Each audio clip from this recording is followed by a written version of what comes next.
आज के इस वीडियो में हम ऐसे 3 प्राणायाम के बारे में बात करेंगे जो कि आपके इम्प्लांटेशन को सफल बनाने में 100% मदद करते हैं। अगर आप इन 3 प्राणायाम को नियमित रूप से कर लेते हो, जब आपका इम्प्लांटेशन सफल हो जाता है, उसके बाद में आपके पीरियड आने में ऑलमोस्ट 10 दिन का समय बचा हुआ होता है, तो आपको इन 10 दिनों में इन 3 प्राणायाम को नियमित रूप से करना है, जिससे कि आपका जो इम्प्लांटेशन है वो सक्सेसफुली सफल हो और आपको एक हेल्दी प्रेगनेंसी कंसीव हो जाए।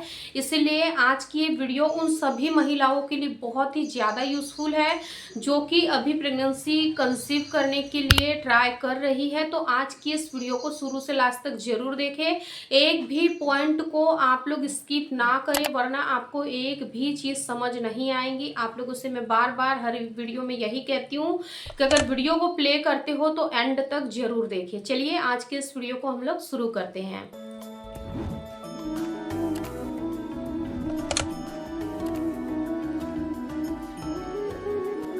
देखिए, जब आपका इम्प्लांटेशन का फेज चल रहा होता है, यानी कि मान लीजिए कि आपकी रेगुलर साइकिल है, रेगुलर साइकिल में जो आपका इम्प्लांटेशन है वो ऑलमोस्ट पीरियड्स आने के 7 से 8 दिन पहले या 9 दिन पहले कंप्लीट हो जाता है, जो इम्प्लांटेशन का प्रोसेस है। ठीक है, तो अब आपको क्या करना है, अब आपको इन दिनों तो कांटेक्ट बनाना नहीं है, बिल्कुल रिलैक्स रहना है।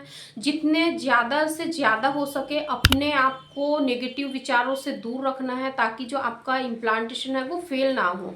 अब आप यहाँ पर कौन कौन से प्राणायाम कर सकते हो, देखिए आपको यहाँ पर भ्रामरी प्राणायाम करना है। बिल्कुल लाइटली करिए, ज़्यादा आपको पैनिक होकर नहीं करना है। बिल्कुल शांत माहौल में आप बैठ जाइए और नेचर के साथ अगर आप इस प्राणायाम को करते हो तो आपको इसके अनगिनत बेनिफिट्स मिलेंगे। मॉर्निंग के समय जल्दी उठ जाइए और भ्रामरी प्राणायाम कम से कम 5 से 10 मिनट करिए।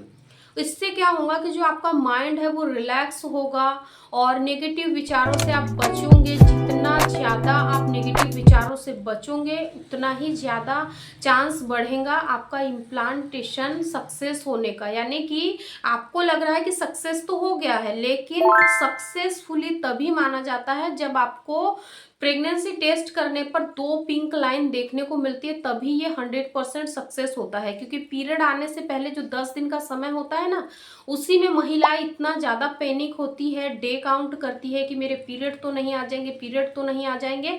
और कई बार इसी कसमकस के चलते हॉर्मोन्स की गड़बड़ी होती है और फिर नहीं चाहते हुए भी पीरियड आ जाते हैं। इसीलिए रिलैक्स रहना है।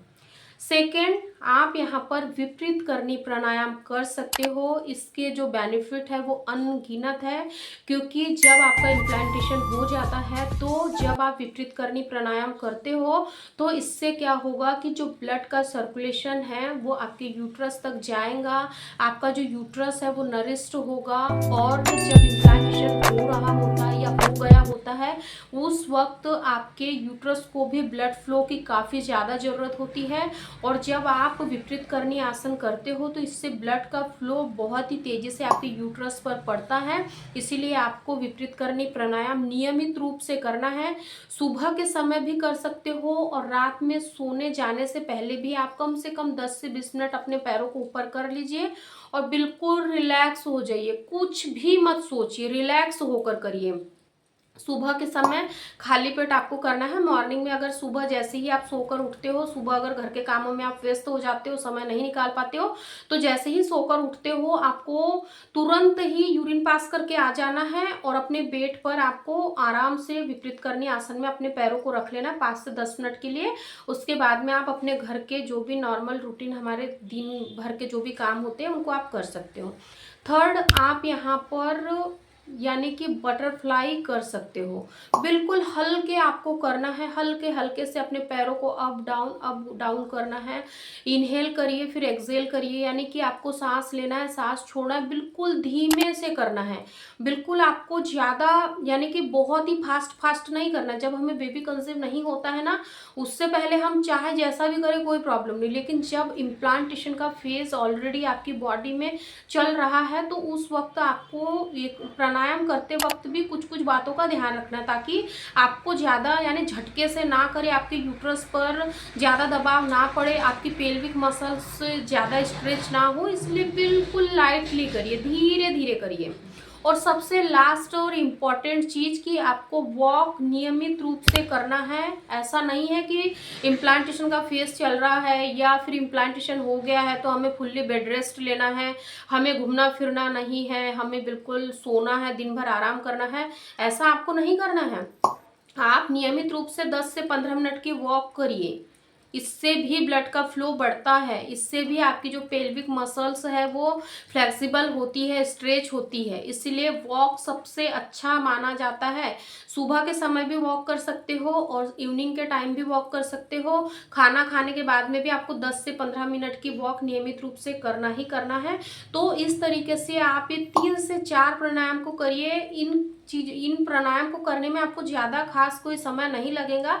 जब आपके पास टाइम होता है, फ्री टाइम होता है, आप टीवी वगैरह देख रहे हो, मोबाइल वगैरह देख रहे हो, अच्छे से सॉन्ग्स वगैरह लगा लीजिए, कुछ मोटिवेशन स्टोरीज लगा लीजिए, प्ले कर लीजिए और आराम से बैठकर कपालभाति प्राणायाम कर लीजिए, बटरफ्लाई प्राणायाम कर लीजिए। क्योंकि इसको करना तो बहुत ही आसान है, इसमें कोई आपको अदर्स अलग से एफर्ट लगाने की भी जरूरत नहीं है।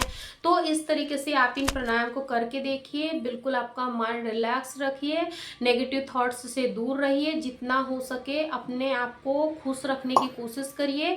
और डे काउंट आपको बिल्कुल भी नहीं करना है। आपको ऐसा बिल्कुल भी नहीं सोचना है कि मुझे इस महीने प्रेगनेंसी होगी या नहीं होगी, कहीं पीरियड्स तो नहीं आ जाएंगे। देखिए, आपके सोचने ना सोचने से बहुत फर्क पड़ता है। अगर नहीं सोचोगे ना तो ज़्यादा नेगेटिव थॉट्स नहीं आएंगे, अगर सोचोगे ज़रूरत से ज़्यादा नेगेटिव थॉट्स आएंगे और ये फिर आगे चल के आपकी प्रेगनेंसी को प्रभावित करेंगे, यानी कि ये आपकी इम्प्लांटेशन को फेल भी कर सकते हैं। इसलिए आपको इन सारी चीज़ों से बचना है। आई रियली होप कि आप लोगों को समझ आ गया होगा कि क्या करना है और क्या नहीं करना है। वीडियो पसंद आए तो लाइक शेयर जरूर करें। अभी तक चैनल को सब्सक्राइब नहीं किया होगा तो चैनल को सब्सक्राइब करके बेल आइकन को भी जरूर प्रेस कर दें, ताकि आने वाली अगली वीडियो की नोटिफिकेशन सबसे पहले आप लोगों को मिले। Thank you.